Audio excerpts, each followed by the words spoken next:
Hello and welcome back to Regaining the Balance. This is your host, Matt, here yet again. Hopefully you guys can hear me. Sounds like you guys can. Um, so today I wanted to start up on another book because this one I've been meaning to share out. I don't know why I haven't. But this book is a collection of what remains of the writings of Sancho Niatho, Berosus, Abidenus, Megathenes, and Manetho. And why these are important has a lot to do with some of the coming studies that I'm going to be doing regarding history, the Bible, its connection with other cultures, all that kind of stuff. And you're going to find some very interesting things in this book that I think are extremely illuminating, so to speak. And we'll definitely compare it to some of the other stuff that we've been reading. So let's get to it. That's the ancient fragments. And let me go ahead and share the screen with you guys. Okay, there we go. All right, so we're just gonna get right into it. I'm gonna go. I don't know. I'm not sure how long I'll go. Not too long. So this will be definitely a multi-parter.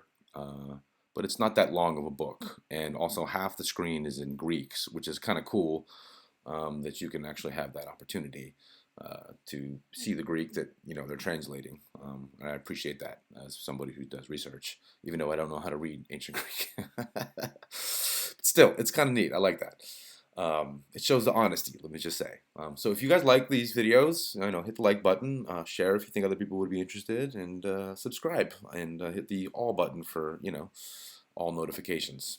Anyways, I will get to this. The sound looks like it's going good. So, what remains of the writings of, yep, I said that, and the Hermetic Creed, the Old Chronicle, the Leturculus of Eratosthenes, the Tyrian Annals, the Oracle of Zoroaster, and the Periplus of Hanno. Oh, that one's really interesting, and I'll be coming back to that one at some point. So, let's get into this. The preface I'm going to read because it's, I think, important. And um, either way, let's get into it. In presenting this collection of ancient fragments to the world, some explanation of what is comprehended under that title is not altogether unnecessary. We are accustomed to regard the Hebrew scriptures and the Greek and Latin writings as the only certain records of antiquity. Yet there have been other languages in which have been written the annals and histories of other countries. Where then are those when then are those of Assyria and Babylon, of Persia and Egypt and Phoenicia, of Tyre and of Carthage? Good question. Considering they were contemporaries of Rome and all these other places, right? I mean, why is there zero literature of any of these places? I find that to be a very, very good question.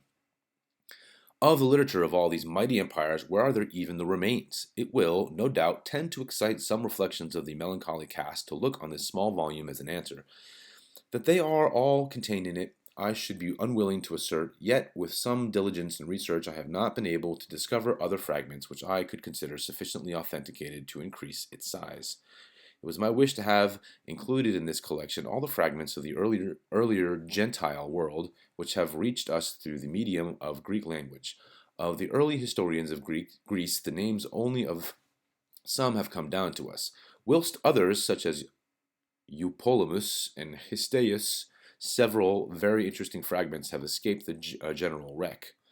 In the classic ages of their literature, the acquaintance of the Greek historians with antiquity is generally confined and obscure, nor was it till the publication of the Septuagint, I can never say that word, I'm sorry, that they turned their attention to the antiquities of their own and the surrounding nations, and for this reason we meet with more certain notices of ancient history in the later than in the earlier times of Greece.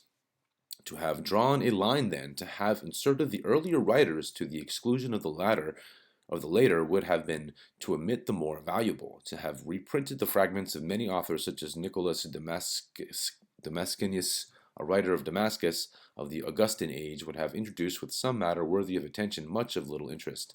To have selected from them all the passages relating to ancient times and foreign states would have been a task as useless and as laborious, and would have swelled the collection to a series of volumes.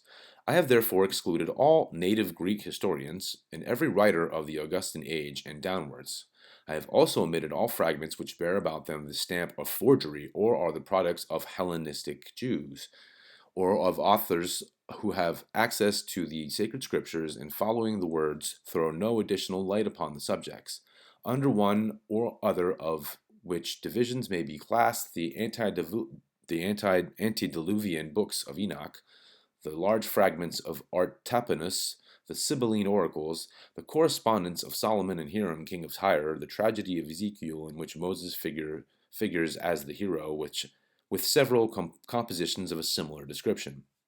The contents, then, of this volume are fragments, which have been translated from foreign languages into Greek, or have been quoted or transcribed by Greek from foreign authors, or have been written in the Greek language by foreigners who have had access to the archives of their own respective countries.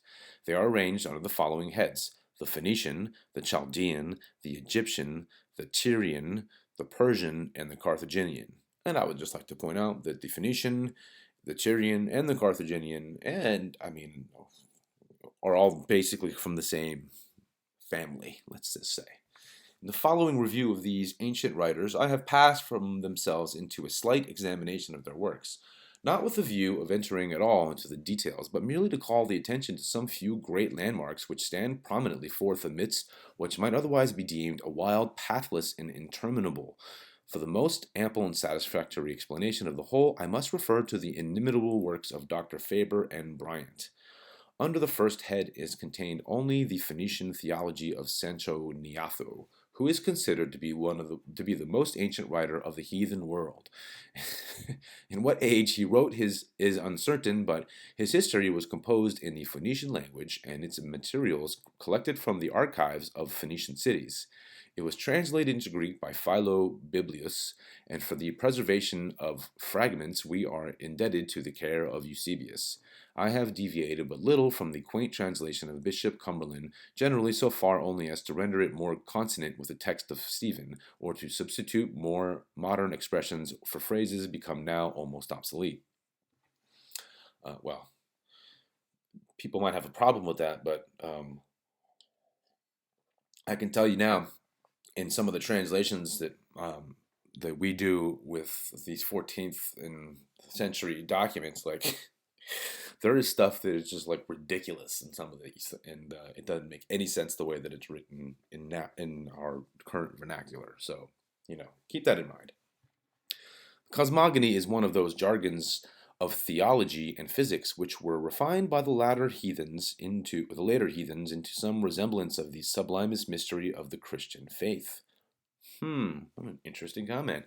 As the most ancient, it is the most valuable, and as it speaks more plainly than the rest, it affords a key to their interpretation. The generations contain many very curious passages. They are the only well authenticated heathen account of the time before the flood. In the first generation is an allusion to the fall. In the second, genus may be Cain, after which we lose the traces of similarity. At the fifth, there is an interruption. But taking up the thread of inquiry at the end of the first line in Tautus or Thoth, and we know it as that's who they're talking about, Thoth, Hermes, we may perhaps recognize Athothus, the second king of Egypt, the Hermes Trismegistus, who appears again as the advisor of Cronus. His predecessor, Misor, corresponds then with Mizraim, the first king of Egypt, the meanest and minds of the dynasties. I apologize. In the preceding generation is Ammon or Ham, the same with the Cronus of what is supposed a different line. An ascent higher we find Argus, the husbandman, who was worshipped in Phoenicia as the greatest of the gods. He corresponds with Noah, the Uranus of the other line, whose original name was Epigeus or Autoclon, a name of similar import with Agros, There is also some slight appearance of the identity between Hephaestus, the father of Autoclon, or Oranus, and Genius Autoclon, Autoclon, Autochthon, sorry, the father of Agrus. You guys are gonna have to bear with me on this one. This has got names like crazy all over the place. So the generation conclude with an imitation that they contain the real history of those early times, stripped of the fictions and allegories with which it had been obscured by the son of Fabion, the first hierophant of Phoenicia. That such is the case we are assured by Philobiblius in the remarks of Sancho Niatho with which he prefaces his translation of the work. The passage also informs us that the history of thus disguised was handed down to Isiris, the brother of Chinna, the first Phoenician. Bishop Cumberland conjectures that this Isiris is the Osiris of the Egyptian worship, and with greater probability supposes him the same with Mizraim, the son of Ham, who was the brother of Canaan. But he strangely wanders from the truth in his researches after the son of Fabian. If the legends were handed down to Osiris, the son of Ham, they must have been handed down by one of the predecessors of this Osiris, that is, by Noah, or of his own sons. Fabian is derived from Theba, the ark, and in the phraseology of Bryant is equivalent to the Archite. It is a title of Noah. Therefore, the first hierophant of Phoenicia was a son of Noah, a predecessor of Mizraim and Canaan, an inhabitant also of Phoenicia. In short, was Ham himself, and it is some confirmation, indirect enough it must be owned, of the very prevalent belief in the apostasy of that patriarch. Interesting. This fragment is succeeded by a stricture on the propensity of the Greek for allegory. Several of these strictures occur in the course of the extract. I have generally omitted them as they appear to be the words of Philo, the translator, and could never have been those of so early a writer as Sancho Niatho. But to exhibit the argument in the adverse light, it may be urged that since these strictures on the Greek occur, Sancho Niatho could not have written in such ancient times. Be that as it may, the passages have no connection with the history, and at any rate were not contained in the Phoenician records. The last fragment upon the mystical sacrifice of the Phoenician is so singular. All right, guys, pay real close attention to this part, because this is definitely going to play in a lot of what I'm going to be bringing. The last fragment upon the mystical sacrifice of the Phoenician is so singular that I cannot forbear inserting the conclusion of Bryant's dissertation on the subject, after having shown that this is the only sacrifice among the ancients which is termed mystical, and that Cronus, the personage who offers it, was the chief deity of the Phoenicians, and moreover that it could not relate to any previous transaction. He concludes thus, quote, "The mystical sacrifice of the Phoenicians had these requisites, that the prince was to offer it, and his only son was to be the victim, and as I have shown that this could not relate to anything prior, let us consider that what is said upon the subject as future, and attend to the consequence. For if the sacrifice of the Phoenicians was a type of another to come, the nature of this last will be known from the representation by which it was prefigured. According to this, El, the supreme deity, whose associates were the Elohim, was in process of time to have a son, well beloved, his only begotten, who was to be conceived, as some render it, of grace, but according to my interpretation of the fountain of light, he was to be called Yehud, whatever that name may relate to, and to be offered up as a sacrifice to his father, by way of his satisfaction and redemption, to atone for the sins of others and to avert the just vengeance of God, to prevent universal corruption and at the same time general ruin. And it is further remarkable he was to make the grand sacrifice invested with the emblems of royalty. These surely are very strong expressions, and the whole is an aggregate of circumstances highly significant which cannot be the result of chance.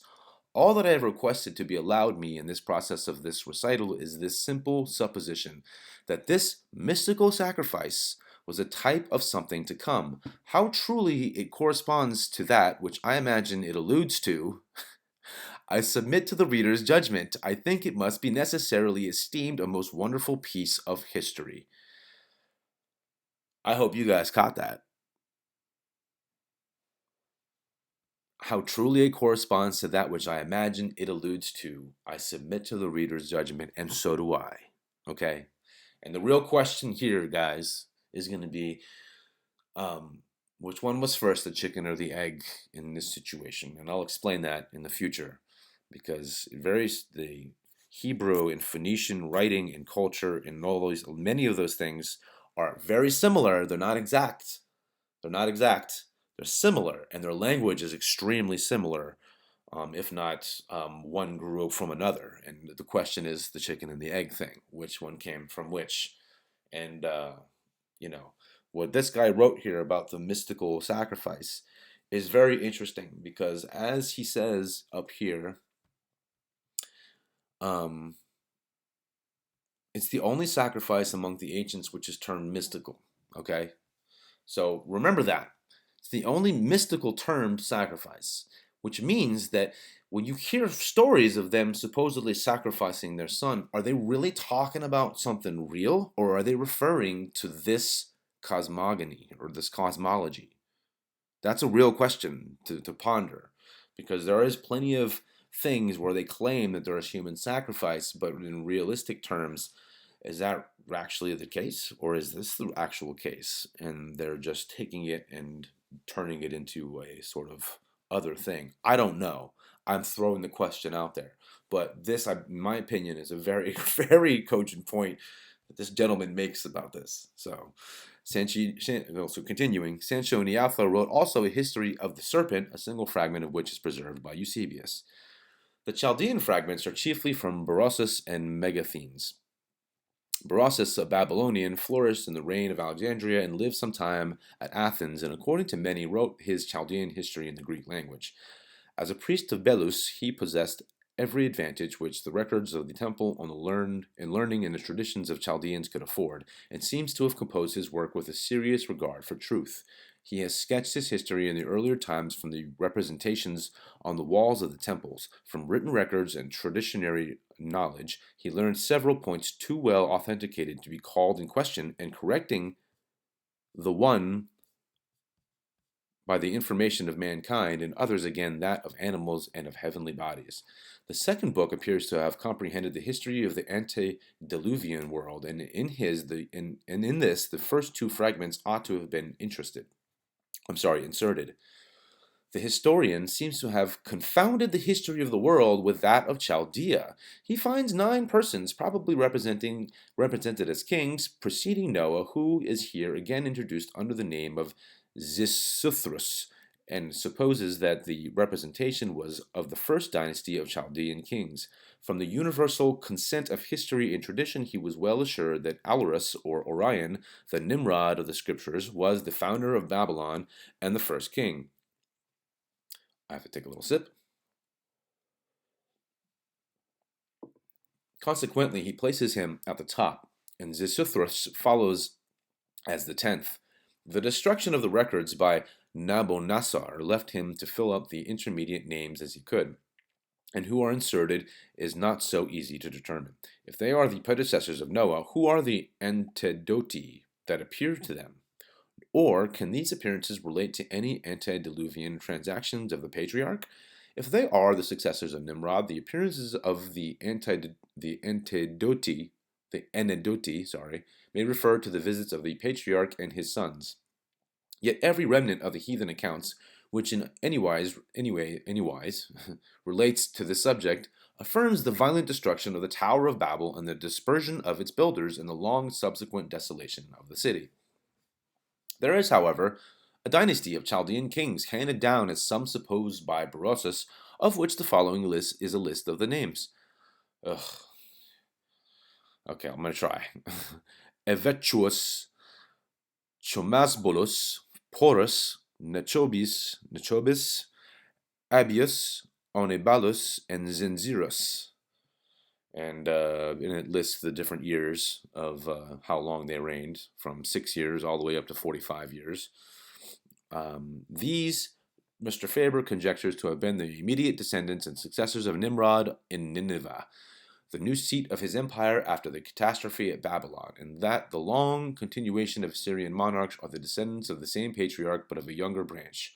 Bryant fancies he recognizes among them the predecessors of Nimrod and thinks the list altogether spurious. There is also a dynasty of Arabian kings of Chaldea who seem to have taken possession of Babylon during the long period of its desolation, and to have reigned there independent of the Assyrian Empire. They were 6 in number, 5 of whose names are preserved. Mardocentes, 45 years, Systematicus, 28 years, Gabius, 37 years, Perenus, 40 years, Nabonabus, 25 years, and then blank, 41 years. They are to be found in Syncellus. The history of the flood is very interesting and wonderfully consonant with the Mosaic account. It mentions also the circuitous route of the human race from Armenia to the plains of Shinar. The fragment of the Tower of Babel is generally quoted as from Abydenus. Whether it is part of his own work, the Assyrian history, or was extracted by him from Berosus or transcribed from the scriptures is extremely questionable. Indeed, it has much the air of a forgery, says this guy. The small fragment, page 32, is supposed by Eusebius, who quotes it to relate to Abraham. Nor is this improbable. A similar passage is found in Nucellus Damascenus, which mentions the patriarch by name and styles him king of Damascus, a title which is given him by other writers. The other fragments of Berosus are well authenticated history and throw some light upon the scriptural account of the same persons and transactions. It may be observed that Belshazzar, represented in Daniel as the son of Nebuchadnezzar, is Nerigisur, who married the daughter and afterwards conspired against and slew the son of that monarch, succeeded to the kingdom, and was himself taken off by violence. Nabonidus corresponds with Darius the Mede, who afterwards took the kingdom and was conquered by Cyrus. The last fragment is from Megasthenes, a Persian who wrote an Indian history a few years subsequently to Berosus. The prophecy of Nebuchadnezzar apparently alludes to some public notification of Daniel's interpretation of his dream. The Mede he mentions may be Nabonidus, the Darius of the scripture. The singular creed, which stands first of the Egyptian fragments, was transcribed by Jamblichus from the Hermetic books. It is an exposition of that first principle of the heathen theology which, with its hypostases, was so largely insisted upon by the school of Plato, and according to them so continually passed over in silent reverence by the earliest heathens. That should give you guys a clue. I have retained the translations of Jones of Nayland from his philosophical disquisitions, and may be found also in his answer to the Essay on Spirit, and I may refer to those works for the most intelligible and satisfactory exposition of this and of other heathen trinities. I like how he constantly uses the word heathen. Previously to the dispersion at Babel, the apostates from the primitive worship were divided into 2 sects. Those religion Mr. Faber commonly distinguishes by the titles of Buddhism and Brahmanism.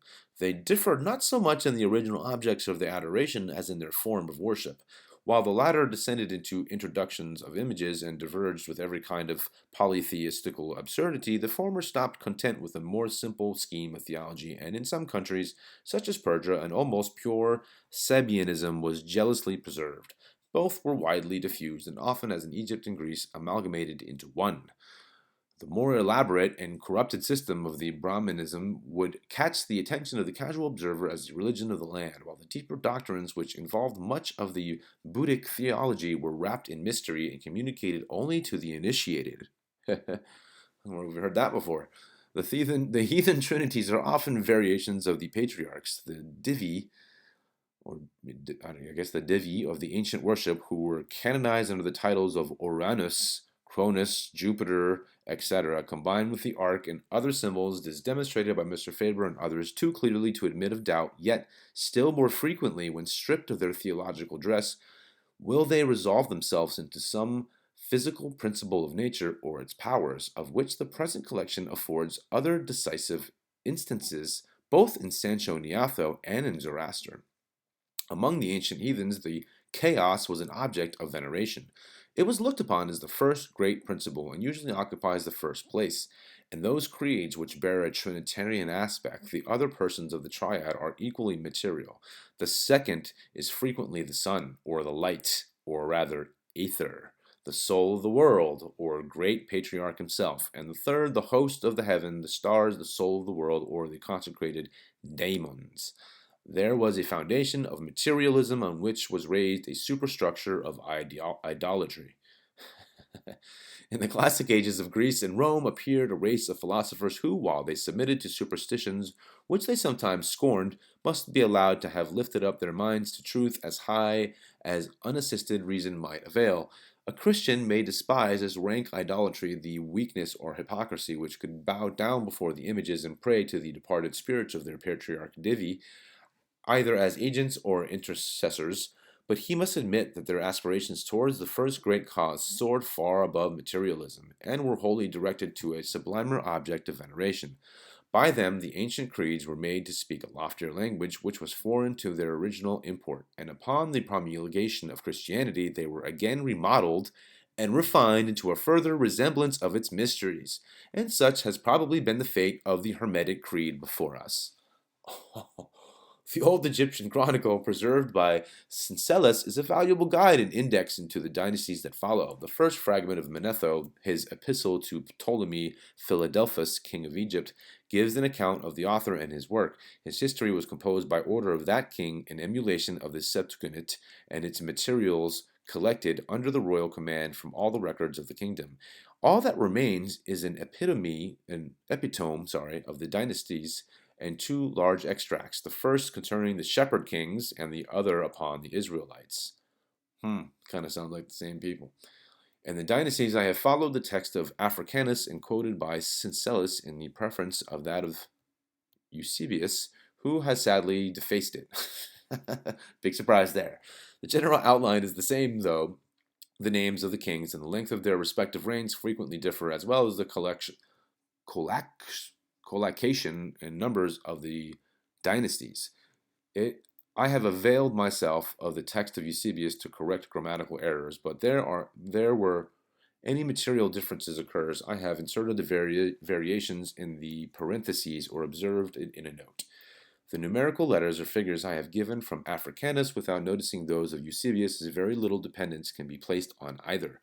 The Laterculus, or Canon of the Kings of Thebes, was compiled from the archives of that city by Eratosthenes, the librarian of Ptolemy Philadelphus. It is to be found in Syncellus and other writers. From these fragments, as explained by the ingenious dissertations of Bryant and Mr. Faber, we may collect an outline of earlier history of Egypt. It appears then that after the dispersion from Babel, the children of Mizraim went off to Egypt, of which they continued in their undisturbed enjoyment for about 2 centuries and a half. The first 14 dynasties have given rise to various hypotheses. Bryant, using the Old Chronicle as the authority, lops them all off at once as spurious. There is nevertheless great reason to suppose that the first, or at least part of it, is genuine. Menes, Mines, or Mizor, the Mizraim of the Scriptures, and the planter of the nation, is naturally placed as the first sovereign of the united realm, and perhaps the dominion of Athothus was equally extensive, for his name occurs both in Laterculus of the Theban kings and Sanchoniatho. After him, the country seems to have been divided into several independent monarchies, some of whose princes may perhaps be found among the 13 dynasties that follow. The first fragment from Josephus gives an account of the invasion and expulsion of a race of foreigners who were styled Hyksos, or shepherd kings. They were a branch of the warlike family of Cuthites who took advantage of the divided state of Egypt and conquered it with little difficulty. They retained possession for nearly 260 years, when they were expelled by a combination of the native princes under Thutmosis,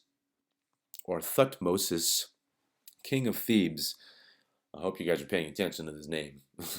The shepherds are placed as the 15th dynasty in Thutmosis, or Thutmosis as it's otherwise also written, and his successors correspond accurately with Amos, the first king, and his successors of the 18th dynasty.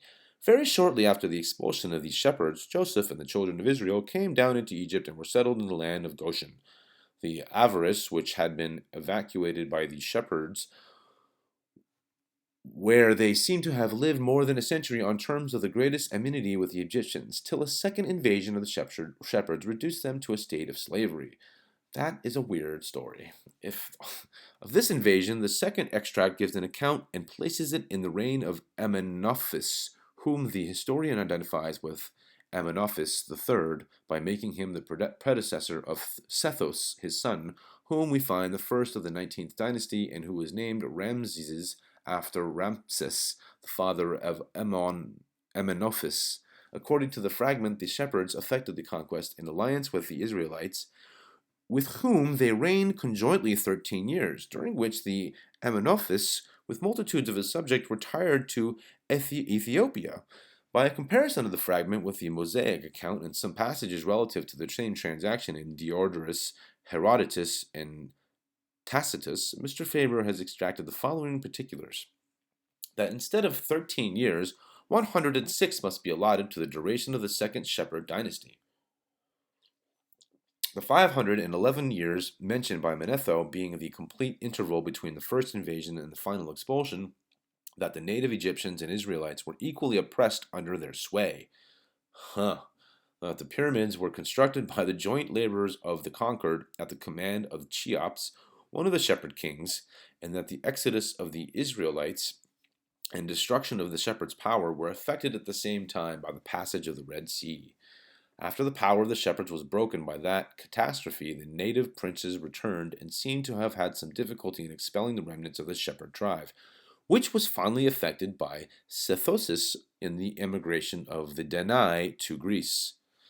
The second invasion then must have taken place in the reign of Amenophis II, and return of the Egyptian kings from Ethiopia in the person of Amenophis III, who has been confounded with his predecessor. The kings of the second dynasty of shepherds seem to have been two, Cheops and Shephren, according to Herodotus, the Shemnis and the Sephron of Diodorus. They correspond apparently with Suphis and Suphis II, which are placed in the fourth of the dynasties of Manetho. The second dynasties of shepherds was in reality the fourth dynasty of Egypt, which is expressly stated to have been Memphites of a different race. And of these Sufis, the first is said by Africanus to be the same as Cheops. By turning also to the Laterculus, we may observe at the 15th a change of dynasty from Theban Egyptian to Theban kings. And in Sauphis and Sensauphis, or rather Sauphis II, we may recognize the same persons reigning as the kings of Thebes. The Mencheres, or of Manetho, who follow Suphis, is probably the Mycerinus, of Diodorus and Herodotus, and the Moscheres of Eratosthenes, and a similarity in the names of his successors to those of the successors of Achares in the 18th may induce us to suppose that they were the same persons, the exiled princes of Egypt, the contemporaries, and not the successors of the second race of shepherd kings. If any reliance may be placed upon the numbers, another argument might be drawn from the sum of the united reigns, which amount in all the three cases to something more than a century. For a very ingenious theory, I may also refer to the Egyptian mythology of the Pritchard, in which he separates the Theban, Memphite, Thinite, Elephantine, Zoite, and Heracleotic dynasties from each other, and looks upon them as independent and often contemporaneous dynasties. That sounds fascinating, actually. The Tyrian Annals are fragments which were quoted by Josephus from the now extinct histories of Dius and Menander. They agree perfectly with the scriptural accounts and furnish some curious particulars. In addition, the date of the foundation of Carthage, it may be observed, is accurately fixed. But I would like to point out that these Tyrian Annals they're definitely another part of the very, very little we have of the Phoenician civilization. The fragments of Zoroaster are generally known by the title of the Chaldaic Oracle of Zoroaster. A few of them were first published by Ludovicus Tilletanus at Paris, with the commentaries of Pletho, to which were subsequently added those of Cellus. The rest were collected by Franciscus Patricius from the works of Proclus, Hermaeus, Simplicius, Damascius, Synesius, Olympiodorus, Nicephorus, and Arnobius, and published together with the Hermetic books at the end of his Nova Philosophia. Stanley, in his Lives of the Philosophers, has given the complete collection of the oracles with a translation into English, to which I have generally adhered. Great doubts have been entertained respecting the authenticity of these oracles, but the variety of authors by whom they have been quoted and throughout whose works they lie dispersed speaks something in their favor. That they were the forgeries of some Gnostic is an opinion which Stanley thinks sufficiently refuted by the great veneration in which they are held by the Platonic school. The oracles of Zoroaster, if not genuine extracts, at least contain the genuine doctrine of the Sabaean theology. The writings, which are extant under the title of the Hermetic books, though of a far more suspicious character, I would agree with that, and evidently the compositions of a later age, I also agree with that, have by several eminent writers been also supposed to contain the real doctrine of the Egyptian Buddhists. Interesting. Egyptian Buddhists. But savor, perhaps too strongly, of the Platonic philosophy. But that peculiar phraseology by which the materiality of their subject is sublimated into a spiritual form must be attributed to the Greek translators, who had deeply imbibed the doctrines of that school. The Periplus of Hanno is an account of the earliest voyage of discovery extent. That is a really cool one. It's very short, but very, very, very cool, and coincides with something else I translated last year, and I'm going to put those things together for you guys. But anyways, so the Periplus of Hanno is an account of the earliest voyage of discovery extant. It was taken from an original and apparently official document which was suspended in the Temple of Saturn at Carthage. Mr. Falconer has edited it as a separate work and gives two dissertations on it. The first, explanatory of its contents, and the second, a refutation of Mr. Dodwell's reflections on its authenticity. I have followed Mr. Falconer both in his text and translation. With respect to its age, Mr. Falconer agrees with Bougainville in referring it to the 6th century before the Christian era. The Periplus is prefaced by a few lines reciting a decree of the Carthaginians relative to the voyage and its objects, and is then continued as a narrative by the commander or one of his companions, which commences from the time the fleet had cleared the Straits of Gibraltar. Mr. Bougainville has given a chart of the voyage, which may be found together with the corresponding maps of Ptolemy and Danville in Mr. Falconer's treatise. It may be sufficient, however, to remark that Thymiaterium, the first of the colonies planted by Hanno, occupies a position fairly nearly, perhaps precisely the same, with that of the present commercial city of Mogador. Maybe Mogadishu, I don't know where that is. The promontory of Solois, the promontory of Solois corresponds with Cape Bojador, nearly opposite to the Canaries. Cariconticos,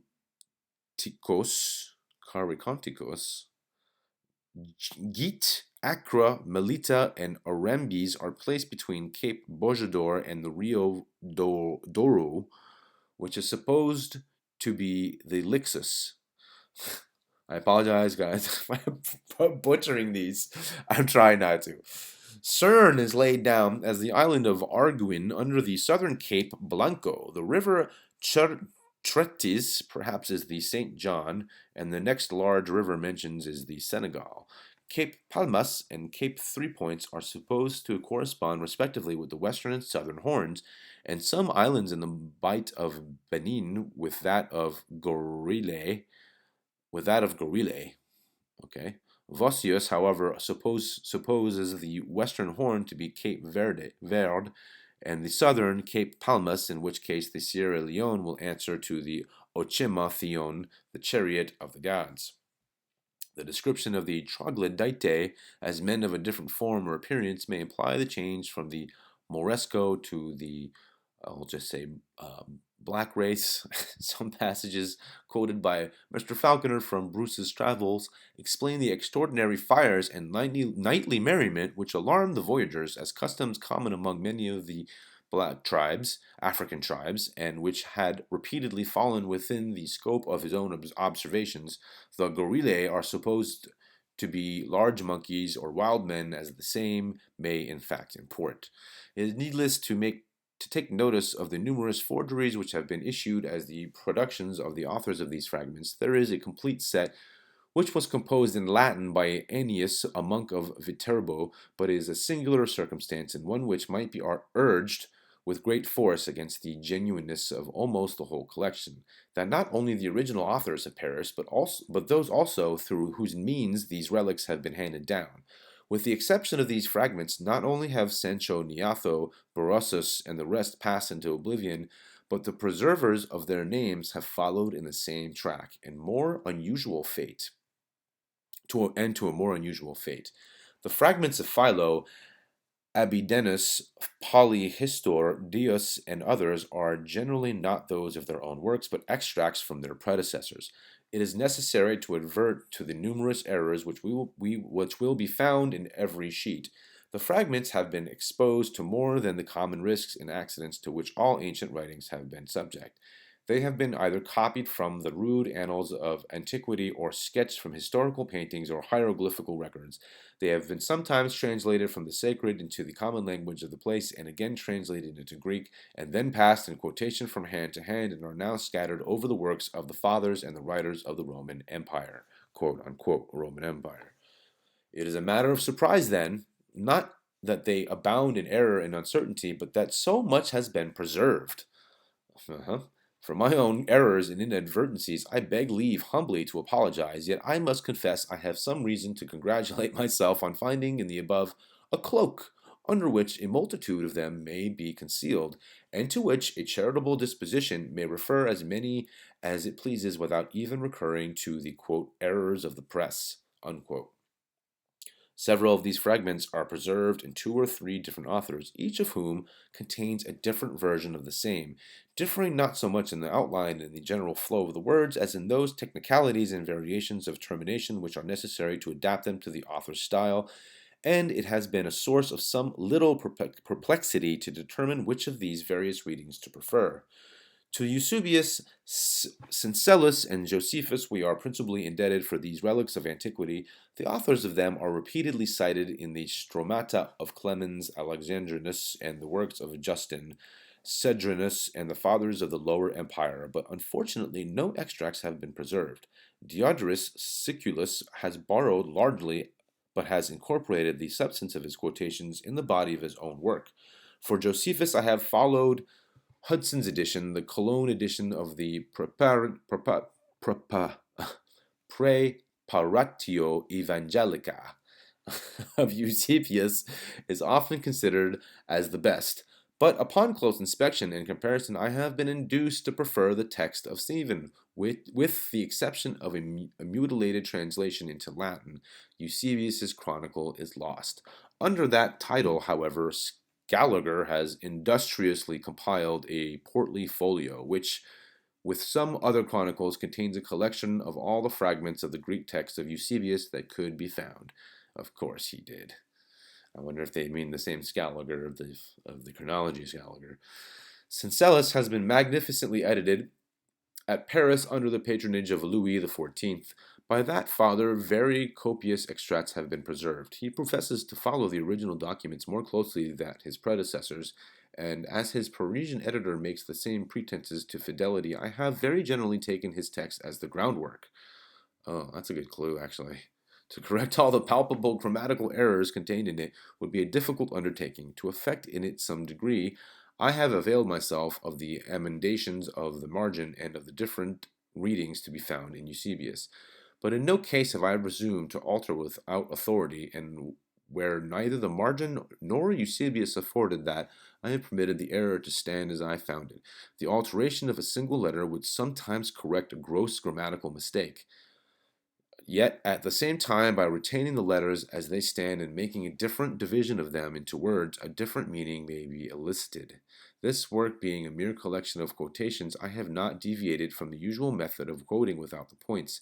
In most cases, we make no use of them. In some instances, their introduction might stamp one particular significance upon certain passages in which two widely different represent themselves.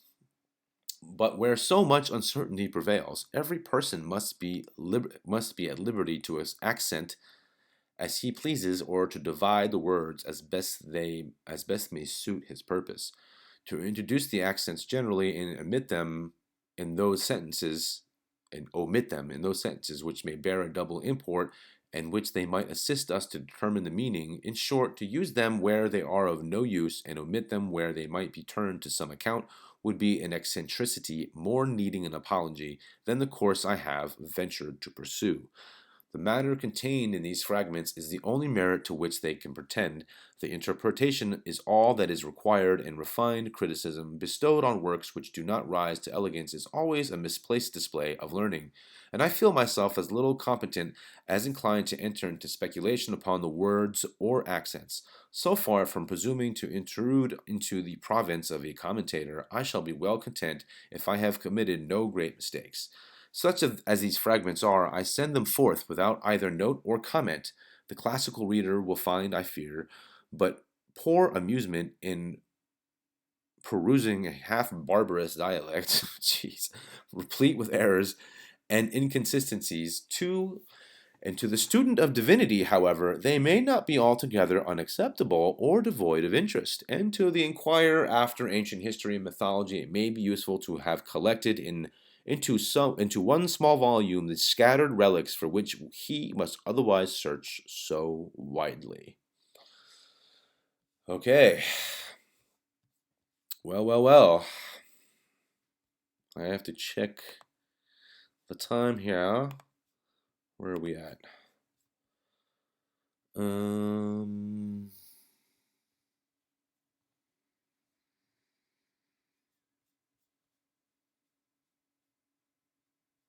Okay. I am 47 minutes in. Okay. Yeah, I think I need to take just a quick 5-minute break, you guys. I'm sorry. Let's see here. Ancient fragments. Okay. So, I see you got some people in the chat. Yes, the Kassites. I wonder if the Kassites, I mean, you just mentioned ruled Babylon for 500 years. I wonder if they have something to do with I wonder if they have something to do with the Shepherd Kings they're talking about here. Um, Anyways, so I need to take a quick break. I have to go put a log on my fire. I also have to nature calls and all that stuff. So give me about 5 minutes, guys. I'll be back, and we will read through at least Sencho Niathro, which is going to be interesting, and is the sort of cosmology of the Phoenicians themselves. And there's some interesting stuff. And again, you gotta start asking the question like, which came first, the chicken or the egg situation with this kind of thing. So I will be right back in like 6 minutes ish, something like that. So here's a little music.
And we're back. And let me turn that off. And let me turn that off. And let me turn this off. And here we go, guys. The Theology of the Phoenicians from Sancho Niato. Now, I'm going to read through this. Keep in mind that many of these so-called gods are transposed onto Greek and Roman gods as well. So, here we go. Sancho Niato, the Cosmogony. He supposes that the beginning of all things was dark and condensed windy air, or a breeze of dark air, and a chaos turbid and indistinct like Erebus, and that these things were infinite and for a long time had no bound. But when this wind became enamored of its own principles, and a mixture took place, that embrace was called desire, and it was the beginning of the creation of all things. But the wind knew not its own production, and of that wind from its embrace was begotten Mot, which some called mud, others the putrefaction of a watery mixture, and from this sprung all the seeds of the creation and the generation of the universe. But there were certain animals which had no sense, out of which proceeded intelligent animals, and they were called Zophasamin, that is, the inspectors of heaven, and they were molded in like manner in the shape of an egg. Ha! And Mot shone forth the sun and the moon, and the less and the greater stars. And the air shining thoroughly with light by its fiery influence on the sea and earth, winds were produced, and clouds, and very great defluxions, and torrents of heavenly waters. And when these things, by the heat of the sun, were parted and separated from their proper places, and all met again in the air, and were dashed to pieces against each other, thunders and lightnings were the effect. And at the sound of the thunders, the before mentioned intelligent animals were awakened and frightened by the noise, and male and female moved upon earth and in sea. After these things, our author proceeds to say, these things are written in the Cosmogony of Tatus, Thoth, Hermes, and in his memoirs, and from the conjectures and natural signs which his mind perceived and discovered, and wherewith he has enlightened us. Afterwards, declaring the names of the winds north, south, and the rest, he makes his epilogue. But these first men consecrated the plants of the earth, and judged them gods, and worshipped those things upon which they themselves lived, and all their posterity, and all before them. To these they made libations and sacrifices. Then he proceeds, such were the devices of worship, agreeing with their weaknesses and want of boldness of their souls. And it just quotes where he's getting it from the Eusebius. The generations of the wind, Colpais and his wife Bao, which is interpreted night, were begotten two mortals, called Aeon and Protagonus. And Aeon found out food from trees. Sounds like Eve, doesn't it? Those that were begotten of these were called Genus and Genia, and they dwelt in Phoenicia. And when there were great droughts, they stretched forth their hands to heaven towards the sun. For him they thought the only Lord of heaven, calling him Bilsamin, which in Phoenicia is Lord of heaven, but in Greek, Zeus. Afterwards, by Genus, the son of Protagonus and Aeon, were begotten immortal children, whose names were Phos, Pur, and Phlox. These found out the method of producing fire by rubbing pieces of wood against each other, and taught men the use thereof. These beget sons of vast bulk and height, whose names were given to the mountains on which they first seized. Thus from them were named Mount Cassius, Libanus, and Antilibinus, and Brathu. Memrumus, and Hypsurenis were the issue of these men, having intercourse with their mothers, the women of those times, without shame, lying with any man they chanced to meet. The Hypsurenius inhabited Tyre, and he invented the making of huts of reeds and rushes, and the papyrus. And he fell into enmity with his brother Osus, who first made clothing for the body of the skins of the wild beasts which he could catch. And when there were violent storms of rain and wind, the trees in Tyre, being rubbed against each other, took fire, and the forest was consumed.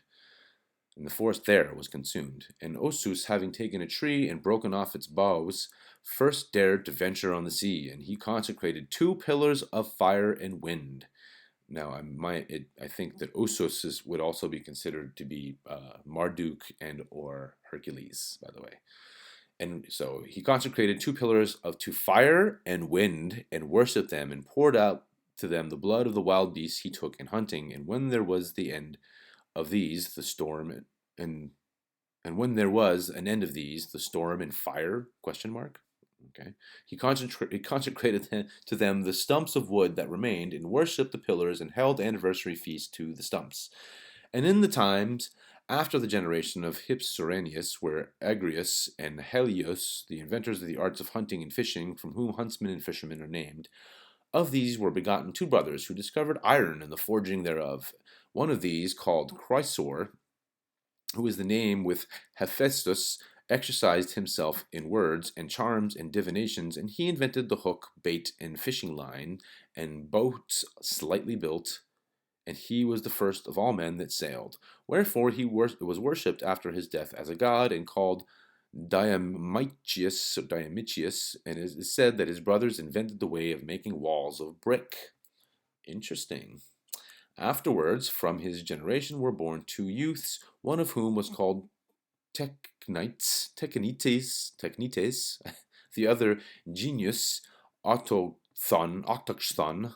These discovered the method of mingling subtle with the loam of the bricks, and of drying them in the sun, and found out tiling. By these were begotten others, of which one was called Agrus, the other Agrorus, or Agrotes, of whom in Phoenicia there was a statue held in the highest veneration, and temple drawn by yokes of oxen, and at Byblus he is called by way of eminence the greatest of the gods. These invented courts, the fences for houses and caves or cellars, husbandmen, and such as hunt with dogs derive their origin from these. They are called also Aletae and Titans. From these were descended Amminus and Magus, who taught men to construct villages and tend flocks. By these were begotten Misor and Siddic, I'll say Siddic, that is, well freed and just, and they found out the use of salt. From Misor came Tautus, who invented the writing of the first letters. Him the Egyptians called Thor or Thoth. Isn't that interesting? Thor, right? Thor. The Alexandrians Thoth, and the Greeks Hermes. But from Siddic came the Dioscuri or Kabiri or Corybantes or Samothraces. These, he says, first built a ship complete. From these descended others who discovered medicinal herbs and the cure of poisons and charms. Contemporary with these was one Eliun,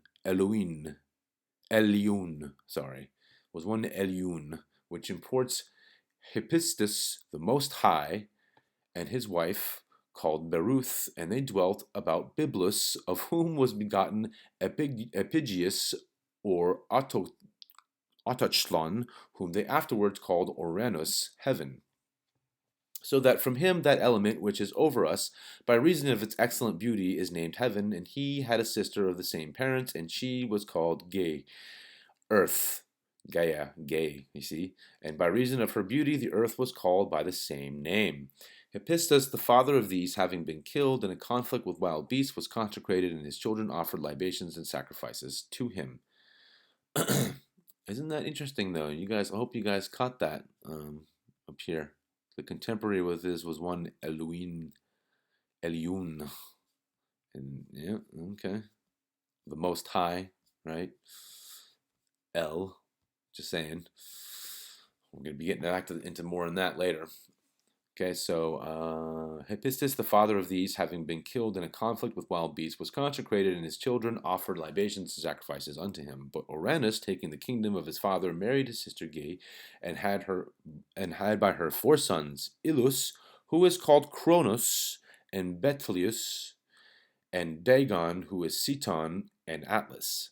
But by otherwise Uranus had much issue, whereat Gae, being grieved and jealous, reproached Uranus, so that they parted from each other. But Uranus, though he had parted from her, yet by force returned whenever he pleased, and having laid with her again departed. Moreover, he attempted to kill the children he had by her. Gae also often defended or avenged herself, gathering unto her auxiliary powers. Now, understand this is allegory here, guys. Uranus being the sea, Gae being the earth. But when Cronus came to the man's age, by the advice and assistance of Hermes Trismegistus, who was his secretary, he opposed his father Uranus, that he might avenge his mother. And Cronus had children, Persephone and Athena. The former died a virgin, but by the advice of Athena and Hermes, Cronus made of iron a scimitar and a spear. And then Hermes, addressing the allies of Cronus with magic words, wrought in them a keen desire to fight against Uranus in behalf of Ge. And thus Cronus, overcoming Uranus in battle, drove him from his kingdom and succeeded him in imperial power. In the battle was taken a well-beloved concubine of Uranus who was pregnant. Cronus gave her in marriage to Dagon, and she was delivered and called his child Demarun. After these events, Cronus builds a wall around about his habitation and founds Byblus, the first city of Phoenicia. Afterwards, Cronus, suspecting his own brother Atlas by the advice of Hermes, threw him into a deep cavern in the earth and buried him, i.e., why he holds up the earth. At this time, the descendants of the Dioscuri, having built some light and other more complete ships, put to sea, and being out over against Mount Cassius, were consecrated a temple. But the auxiliaries of Ilus, who is Cronus, were called Elohim. See that? The auxiliaries of Ilus, who is called Cronus, were called Elohim, as it were the allies of Cronus. They were so called after Cronus. So they were all referred to as Cronus, i.e., the Most High, the big god. The Cronus, having a son called Sadidus, dispatched him with his own sword because he held him in suspicion, and with his own hand deprived his son of life. And in like manner he cut off the head of his own daughter, so that all the gods were amazed at the mind of Cronus. Okay. Obvious allegorical stuff here. But isn't it interesting how this is very similar to almost like the Abrahamic sacrifice of the son here? You see what I'm saying? But in process of time, Uranus, being in banishment, sent his daughter Astarte with two other sisters, Rhea and Dion, to cut off Cronus by deceit. But Cronus took the damsels and married them, being his own sisters. Uranus, understanding this, sent Emarmin and Hora with other auxiliaries to make war against them. But Cronus gained the affections of these also and kept them with himself. Moreover, the god Uranus devised Betulia, contriving stones that moved as having life. That right there is an interesting little clue as well. And Cronus begat on Astarte 7 daughters called Titanides or Artemides. And he begat on Rhea 7 sons, the youngest of whom, consecrated from his birth, also by Dion he had daughters, and by Astarte, moreover, 2 sons, Pothos and Eros. And Dagon, after he had found out bread corn and the plow, was called Zeus Orotrius. To Siddiq, called the Just, one of the Titanides, bare Asclepius. Cronus had also in Perea 3 sons, Cronus bearing his father's names, Zeus, Belus, and Apollo. Look at that, guys. Take a quick sip.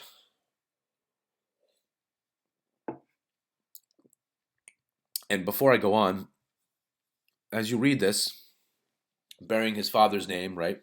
So Zeus, Belus, Apollo are all known as the big god Cronus, or whatever. They were all the same people. That's what he's basically telling you here.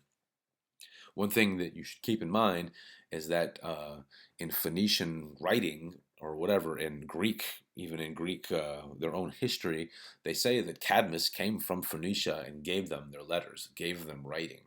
And when you look at the differences between Greek and Phoenicia, which I will show in a future video, you'll see exactly what they mean. And the thing, guys, is that I can show you guys, and I'm going to show you guys in a different video, just how far-reaching these Phoenicians went, because their old writing can be found all over the place.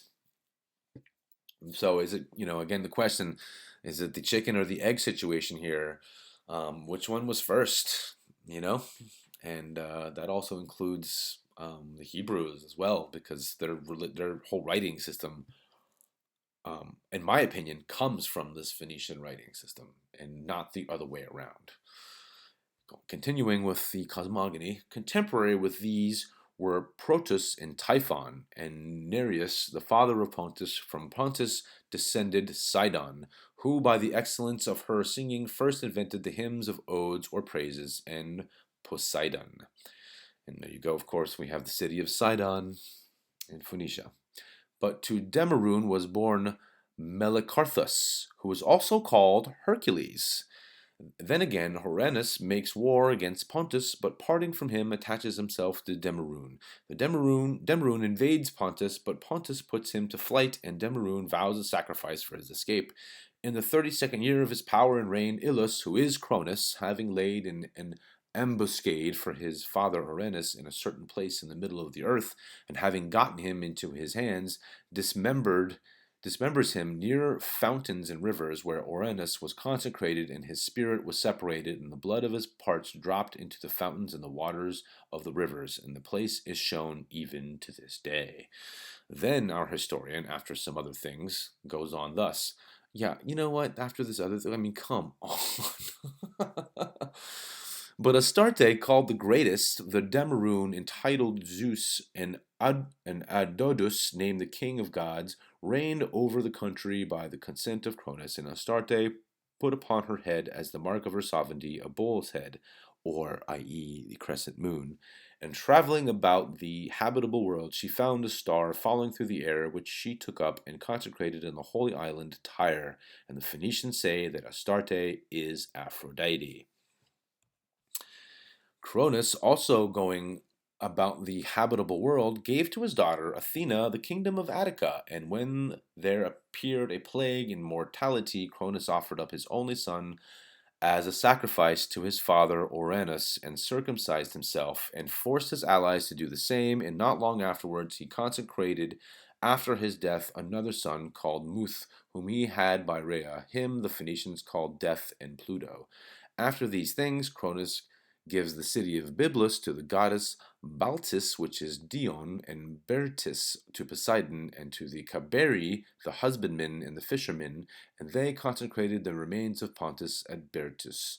But before these things, the god Tautus, Thoth, Hermes, having represented Oranus, made types of the countenance of the god Cronus and Dagon and the sacred characters of the other elements. He contrived also for Cronus the ensign of his royal power, having 4 eyes in the parts before and in the parts behind, 2 of them closing in his sleep, and upon the shoulders of 4 wings, 2 in the act of flying, and 2 reposing at rest. And the symbol was that Cronus, whilst he slept watching, and reposed whilst he was awake, and like in manner with respect to his wings, that whilst he rested he was flying, yet rested whilst he flew.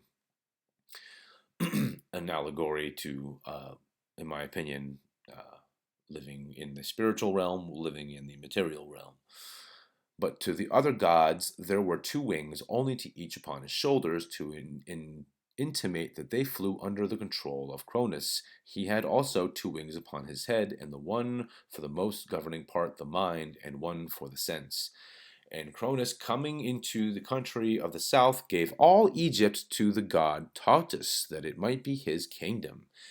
Interesting. These things says he, the Caberi, the 7 sons of Sidek, and their 8th brother Asclepius, first of all set down in memories as the god Tautus commanded them. All these things the son Fabian, the first hierophant of all among the Phoenicians, allegorized and mixed up with the occurrences and passions of nature in the world, and delivered to the priests and prophets, these superintendents of the mysteries, and they, perceiving the rage for these allegorical increases, delivered them to their successors and to the foreigners, of whom one was Isiris, the inventor of the 3 letters, the brother of China, who was called the first Phoenician.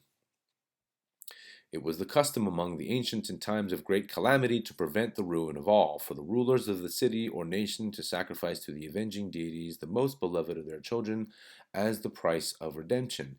They who were devoted for this purpose were offered mystically. Okay? I'm going to make that a point here.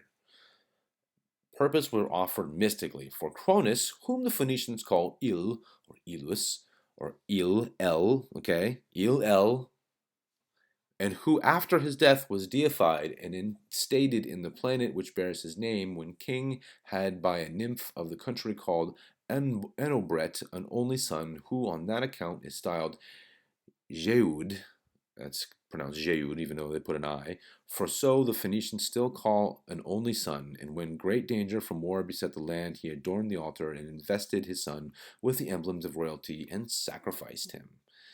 Taautus first consecrated the basilisk and introduced the worship of the serpent tribe, in which he was followed by the Phoenicians and Egyptians. For this animal was held by him to be the most inspirited of all the reptiles, and of a fiery nature, inasmuch as it exhibits an incredible celerity, moving by its spirit without either hands or feet or any of those external organs by which other animals affect their motion. And in its progress it assumes a variety of form, moving in spiral course, and at what degree of swiftness it pleases, and it is very long lived, and has the quality not only of putting off its old age and assuming a second youth, but it receives a greater increase, and when it has fulfilled the appointed measure of existence, it consumes itself, as Taautus has laid down in the sacred books, wherefore this animal is introduced in the sacred rites and mysteries. So, wow, there you go. Essentially, he's explaining to you that this idea of the serpent is a allegorical explanation of reincarnation, of shedding your old life and starting anew, but being more experienced and more knowledgeable in your spiritual advancement, i.e., and then once you have reached that spiritual attainment, then the quote unquote devouring yourself is basically giving up the materiality of the world.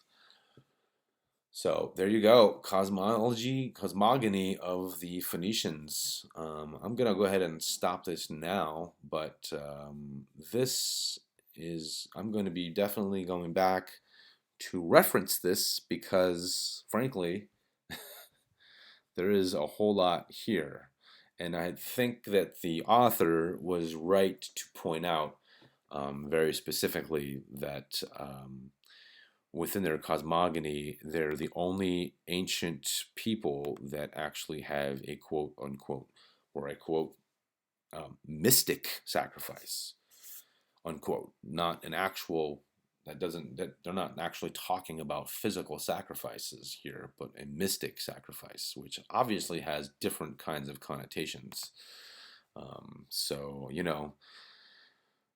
this is it's pretty wild stuff. And then there's going to be a lot more. I mean, this book, what's cool about it is it's got all these other different things, and one of the cool reads in the future, guys, is going to be when we get into some of the Egyptian stuff and the Chaldean, especially Berosus and Manetho, because at the moment there's currently a academic, I don't know, argument happening right now, and it's been happening, I guess, for quite some time. But the question is that who copied who here? Was it the Hebrew Bible that ended up copying Berosus and Manetho, or was it the other way around? And definitely come back for the next reading because I'm going to get into that for sure. Because one of the cool things about these little fragments are you're going to get flood stories which sound exactly like the Noah flood story, but completely different types of the story is slightly different, but there are very similar things to it, like for instance letting off the bird at the end of the flood and all kinds of other things. And then there's this the shepherd kings and the Israelites and stuff like that, which doesn't, like, if I don't know, it's pretty wild. Pretty wild stuff, but a really interesting book, and definitely one where I agree with the author when they talk about, like, it's for those who are looking for ancient, little bits and pieces of ancient history. I think these are definitely a really nice and interesting source to kind of explore and take a look at. So thank you so much for joining me today. And if you guys like the video, please hit the like button, subscribe, hit the all button, all that jazz. If you want to share this with other people, please do. But this book and the continuation of this book will definitely be a stepping stone to a whole lot of other research I'm going to be bringing you guys regarding sort of this lost history, and I'm going to call it a usurpation of civilization, because it's very interesting that there's almost nothing that survives when it comes to Phoenician writing, even though they were also contemporaries against Rome. Supposedly in BC 200, when they had the Carthaginian wars. So you would think after all this, whatever, there would be more parchment and more writing and all that kind of stuff. But there's really nothing out there. That includes a lot of these other areas in the Levant and in Egypt. One of the things that's definitely interesting is that in Egypt, you have hundreds of temples all over the place, and Flamenco makes this point as well, and that almost none of it has been translated, and they're all covered. They're all covered in hieroglyphs and writing, and so you have like literally thousands and thousands of pages of untranslated hieroglyphs, which is impressive and crazy. But anyways, we're gonna delve into that when we further get into this book, and I'm just happy you guys were able to join me. So again, thanks so much, and I much appreciate that. And I will see you guys in the next video.